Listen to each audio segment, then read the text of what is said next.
Radha has a bodily complexion which is so brilliant and golden that it puts to shame the luster of fresh streaks of lightning.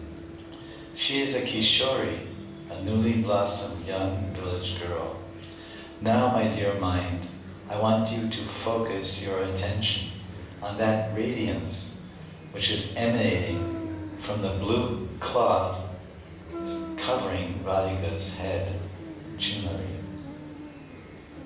That radiance emanating from that cloth.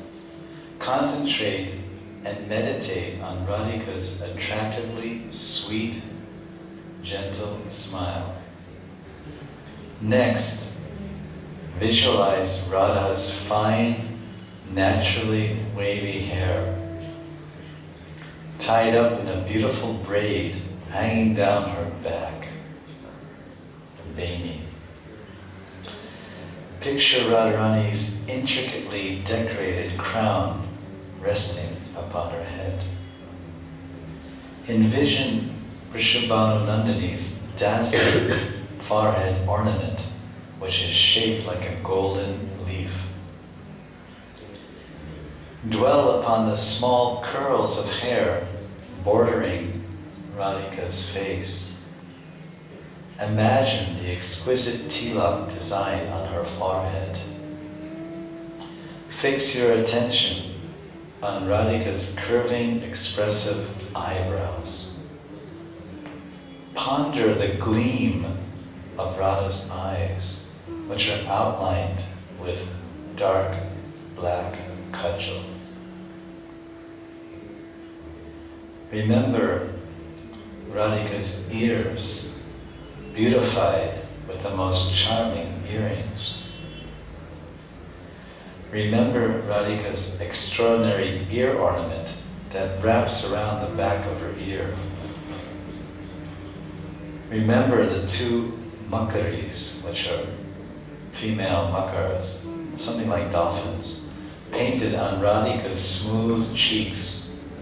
The design is painted with musk, kasturi, on her cheeks.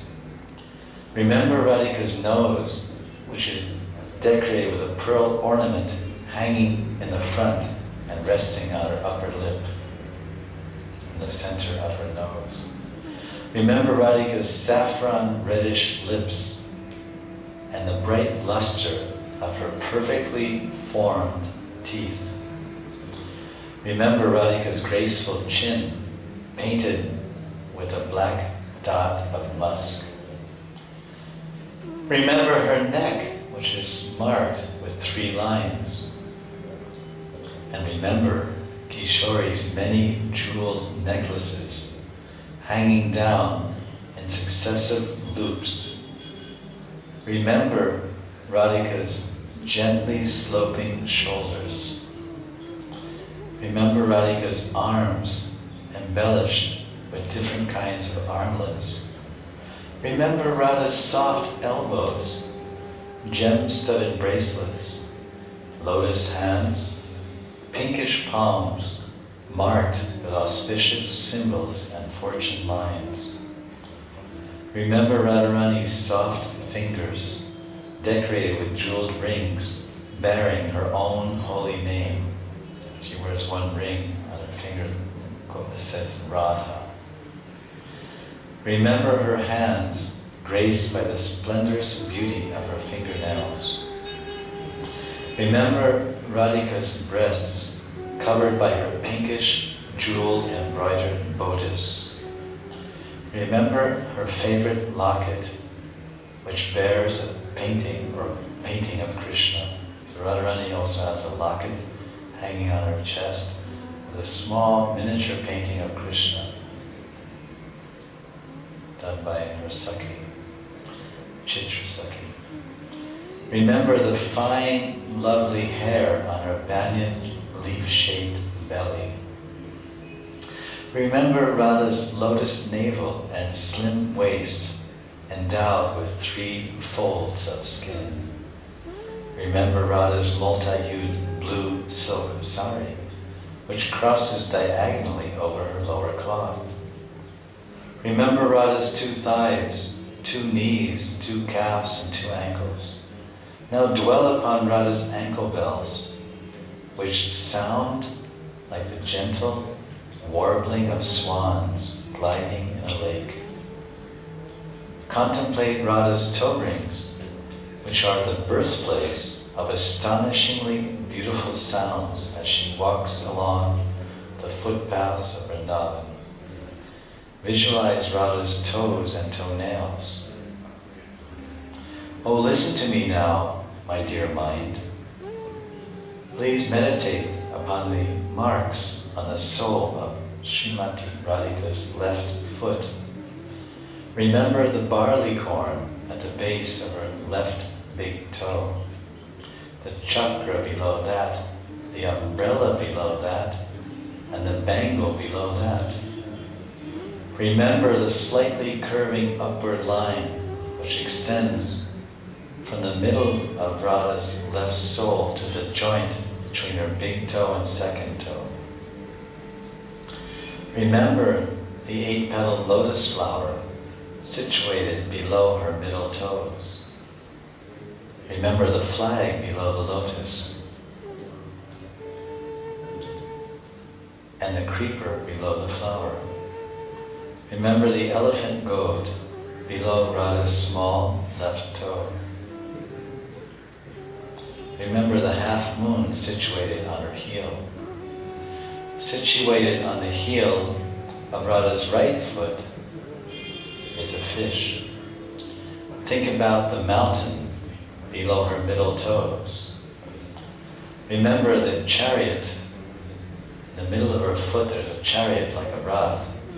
On one side of the chariot, on the instep of her foot, which is inside, there's a Shakti, a missile type of, like a spear type of thing. And remember the club, there's a club on the other side, the outer side of the chariot, the outer side of the right foot. Remember the conch shell under Radha's big toe. Remember the altar below, there's a homakund below her small toe, and an earring, one jeweled earring below that homakund, below her right small toe. Contemplate the reddish tint of the soles of Radha's lotus feet, extending up to her heels. Picture the toe rings upon her reddish toes. Envision her reddish toenails and imagine her ankle bells. Ponder the soft, supple beauty of her ankles, calves, knees, and thighs. Then remember Radha's beautiful belly and hips. Remember the opulent cloth that she wears around her body, which is interwoven with fine, precious threads of gold. Jari. Remember the jeweled ornament encircling her waist. Remember Radha's navel and the creeper-like series of fine hairs spreading across her leaf-shaped belly. Remember her plump breasts covered by her embroidered and jeweled bodice. Remember her neck endowed with 3 lines from which hang necklaces of gold and jewel.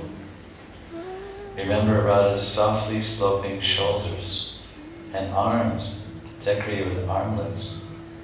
Remember her charming, lovely elbows and Radha's wrists encircled with bracelets and bangles made of the best gemstones. Remember Radha's reddish lotus hands and soft, slender fingers. Remember her jeweled rings and fingernails, which look like many full moons. Remember Radhika's chin, decorated with a little dot of musk. Remember her lotus face, her upper and lower lips, and her 2 cheeks painted with designs of dolphins. Remember Radha's ears, beautified by unique earrings that have a chain and a pin circling around the back. Remember her nose, decorated with a pearl inlaid with jewels. hangs directly below her nose, from the septum.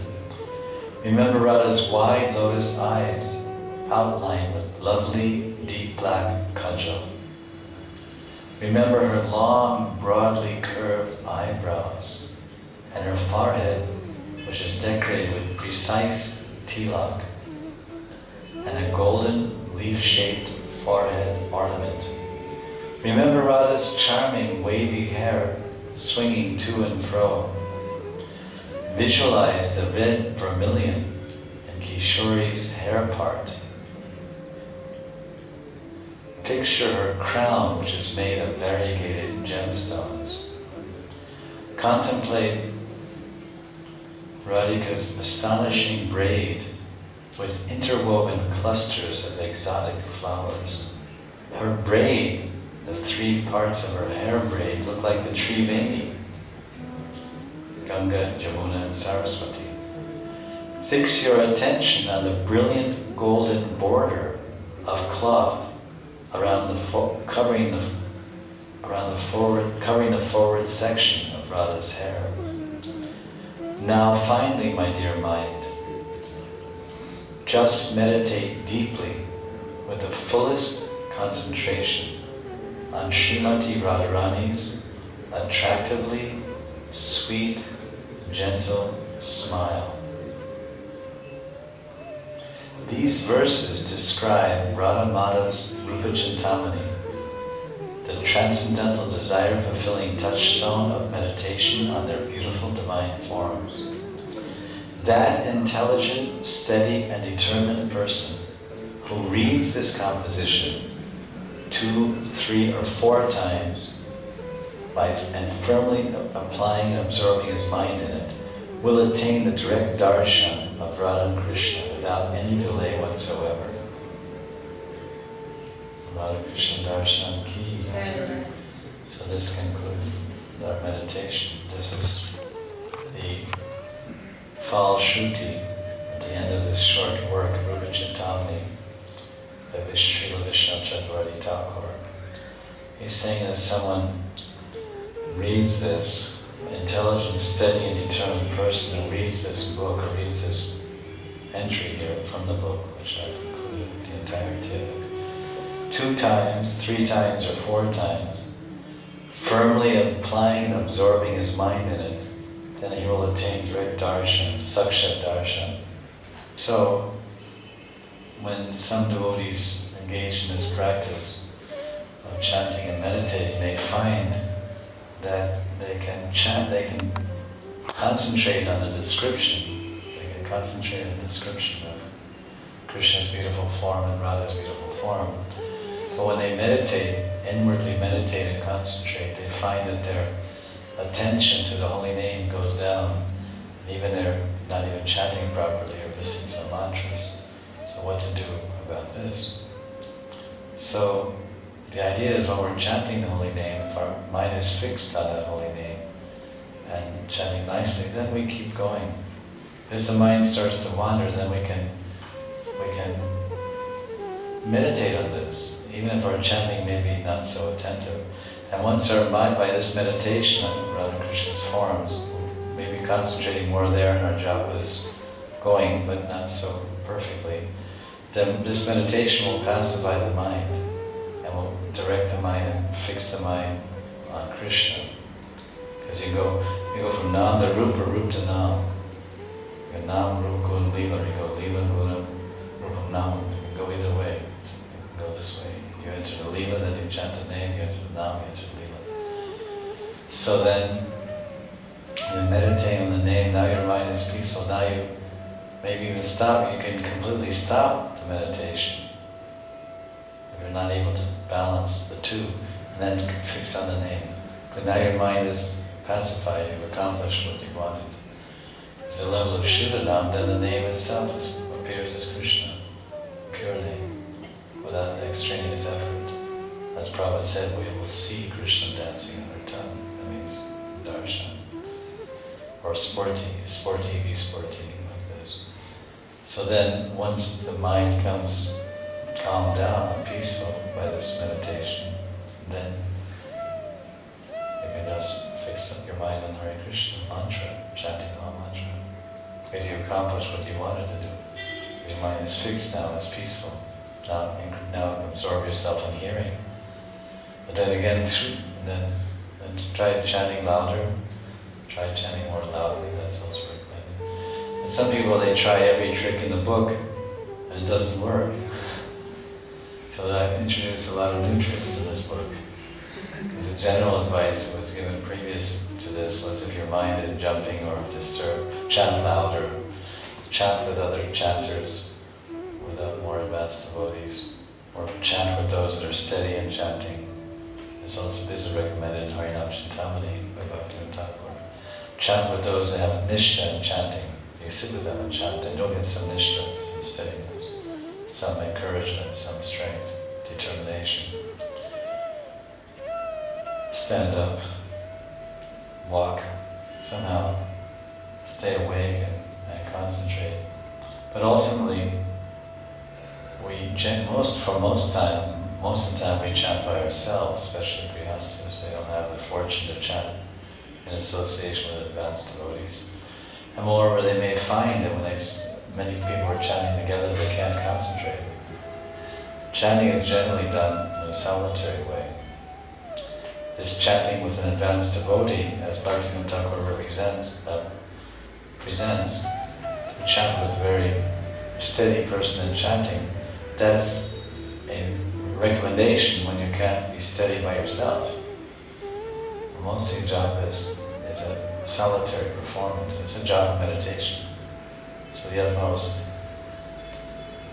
proper atmosphere, solitary, quiet, peaceful atmosphere is very conducive as one goes further. But in the beginning, one maybe needs the group strength, chanting with a group of devotees, just they carry you through. It's like holding onto a tractor with your bicycle. Hold onto the trolley and then they go down the street and you gotta go very fast without any effort because their speed carries you along, their energy.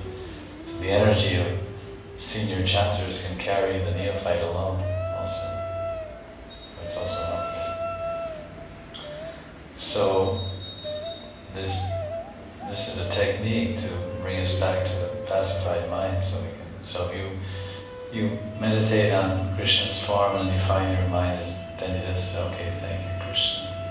I can't remember your form anymore, but I want to dive into your holy name now. That's fine.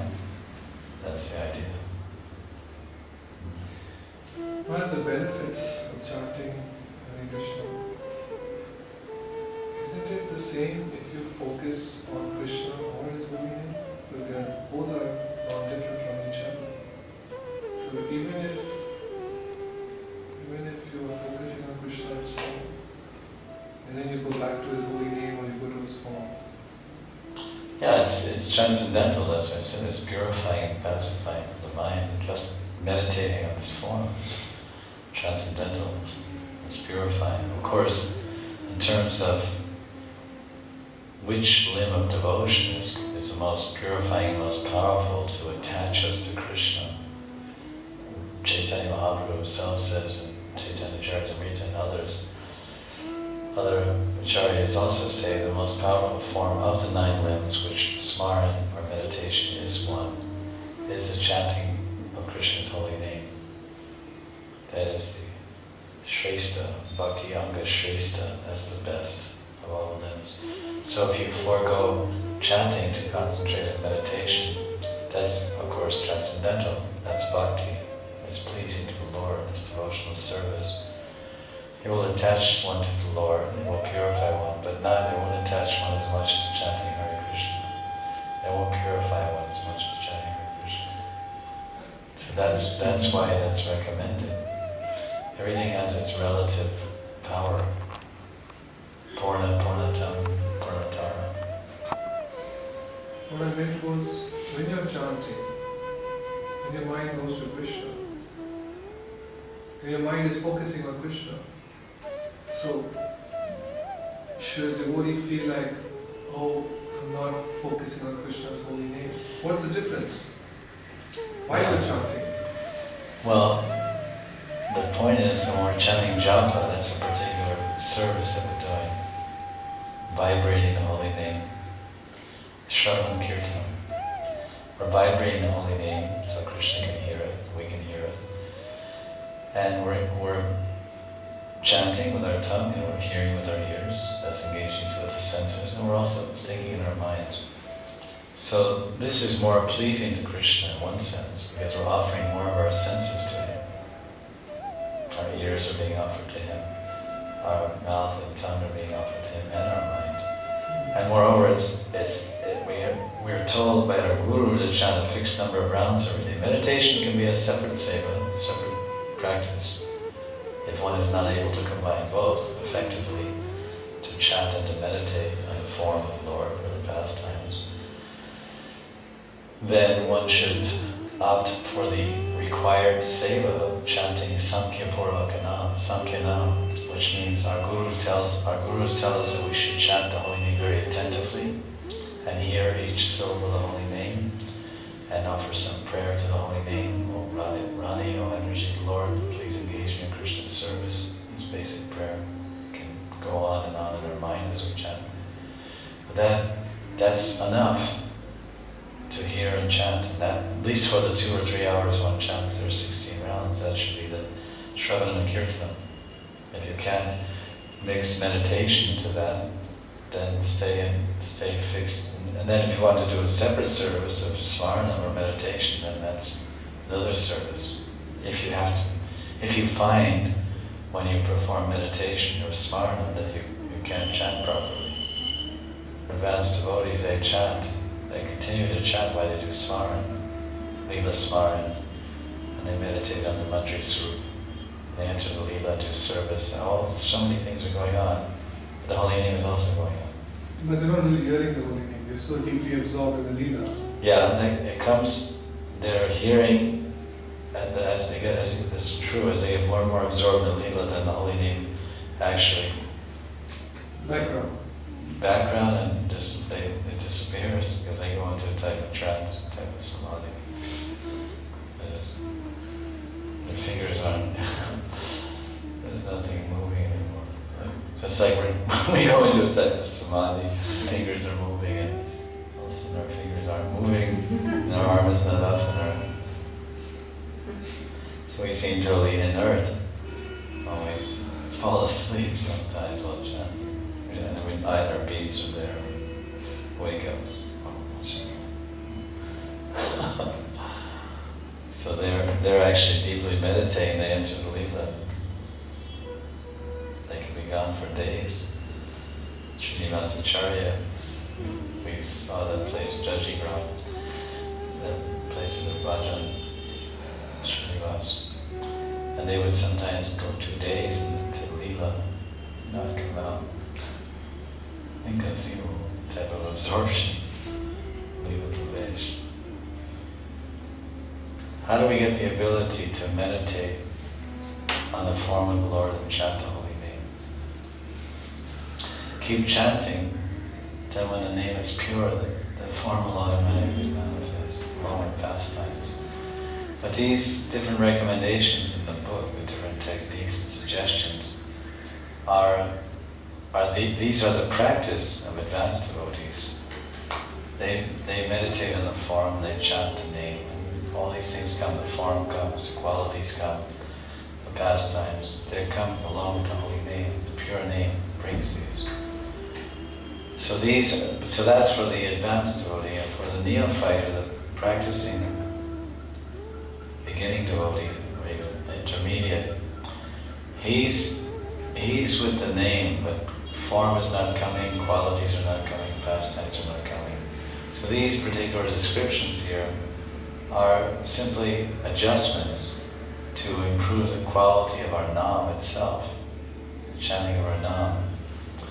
So it's not that the goal is to chant Shuddha Nam, and Shuddha Nam will bring everything by itself. Like if you, I can't think of an analogy, if you meet a rich man and all your bills are paid, you go around trying to pay each one and get a job here or there, and it may not be difficult. So we can say force meditation on form or qualities or pastimes. but it's at the level of, because we're not chanting Shuddha now, but in pure Nam, then it has come without any force.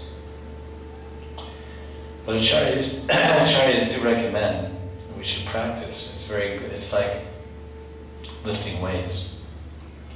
Use it or lose it.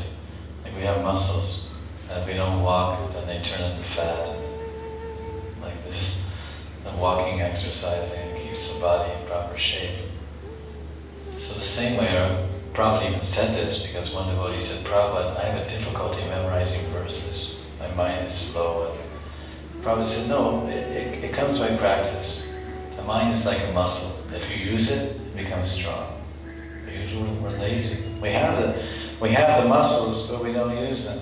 Like someone says, oh, I have to move this couch to the other side of the room.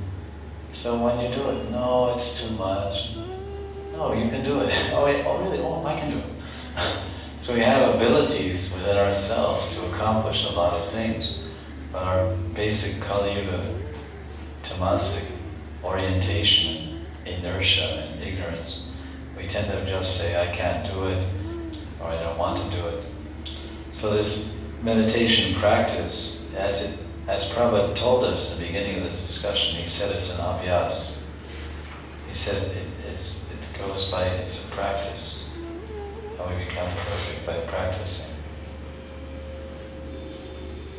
In the initial stages, Prabhupada said, the attempt to fix the mind on Krishna may be unsuccessful. But with regulated practice, abhyas yoga, it becomes possible. Like anything, practice makes perfect. So when you first start, wow, Hare Krishna, Hare Krishna, blowing a fuse, out of wire. But then actually it's also very nice. It's very attractive. Because it really, the mind, you really capture the mind. Hey, wait. I get the mind in a headlock. You know, what the guy said. You lock the mind like this and it can't go anywhere. So these meditative techniques are locks. They're mental locks. Manabandha. Manbandha, right? Manbandha. They lock the mind. Because if the mind is not locked up, God knows where it goes. It goes everywhere and anywhere and somewhere and somehow and all the places, anyhow. So then to bring it back, and what to do when your mind is running like a wild horse all over creation, and what to do? Well, let's go. Go for a ride. Hare Krishna, Hare Krishna. So no, stop mind, wait a minute. Hey, wait a minute, hey, take this. Like someone is going crazy and then you hand him a lollipop or something, oh. Then he calms down. So the mind is like some kid, I say a kid, a crazy kid, he's running all around, I want this, that. So look, take this. Or like babies, they cry and you stick a thing in their mouth. So you give some occupation to the mind, some engagement. The mind needs engagement. If we don't engage the mind will engage us. God knows what kind of activities, what kind of thoughts and desires. So better we keep the mind in a headlock, man bandha, man bandha, and then it can't, oh, hey, think of Krishna's form. Yes, now, okay. So the mind surrenders. You think of Krishna's form. Practice makes perfect. By the way, another day of dry japa, another day of sleepy japa, another day of not into it japa, another day I have to do it japa, another day of why do I do it japa? What's the point? The basic point of all our activities is devotion, love. It's a movement of love. We're moving for Krishna's love because we're trying to love Krishna. We're trying to act like lovers of Krishna. We're not lovers of Krishna. We don't have love for Krishna. So it's an act. It's an act of devotion. Devotional act. Devotional acting. So if you play the part long enough and hard enough, after a while you identify with the character you're playing. You say, well, I'm Arjuna. You've been shooting the Mahabharata for 2 years on, so after why you think you're Arjuna? But this is a little different, this analogy, because the process of bhakti actually reveals the individual spiritual persona, that I am a lover of Krishna. That is my eternal identity. And Krishna is my eternal lover. So that's one comes to realize as a byproduct and culmination of devotional acts of devotion, acting like a lover. How do lovers act? They act solely, lovers act solely and wholly for the pleasure of the beloved. So this is what bhakti means. To act for Krishna, to serve Krishna, think of Krishna, speak of Krishna. So every act of devotion, whether it's fasting on Ekadasi, whether it's chanting Krishna's name, whether it's offering food to Krishna, whether it's preaching, distributing books, whether it's addressing deities, whether it's serving deities, it's all about loving expression. It's all about loving Krishna. These are acts of devotion. We're acting like lovers, because that's what lovers do. They do all kinds of things, and all kinds of actions, and speak all kinds of words, do all kinds of things to please their beloved. So Krishna is the beloved of everyone. Every man, woman, child, animal, bird, beast, dog, cat. Krishna is the reservoir of love, the objective of everyone's attention and love. So that's the why, when we have the why chant japa, why worship these, why offer up food, why do anything, why put on tilak, why wear neck beads, why anything. And this is the answer. Anukalyena Krishna Shilam Bhakti Uttama. It says Anukalyena Krishna was Anyabilashita Shunyam. Anyabilashita Shunyam Jnana Karma Dhyana Anukalyena Krishna Shilam Bhakti Uttama. This is Uttam Bhakti. This is topmost loving expression. Para Prem, Para Bhakti. A topmost expression of devotion and love. There's no covering, there's no separate motive, there's no ulterior purposes. It says, Anyavilashidishnyam, Gyan Karm Anavritam. Avritam means covering. Anavritam means devoid of covering, exposed, pure, unadulterated, free from any covering or contamination. There's no karma there in love. There's no, in this pure love, Krishna's love. There's no speculation or doubts, or gyan, mental speculation, doubting. It's a clear, transparent relationship. The lover is sure of his beloved, the beloved is sure of the lover. Absolutely sure. Because the Ashraya is absolutely dedicated to the Vishaya. The Prema Ashraya devotee is dedicated fully, completely to the Prema Vishaya Sri Krishna. And that bondage of love is so intimate and so confidential and so tight that there's nothing in the world that can sever it. It's called Bhagavan Bhakta Prem Sambandha. It's complete, absolute, unbreakable, Achyuta. Achyuta Prem.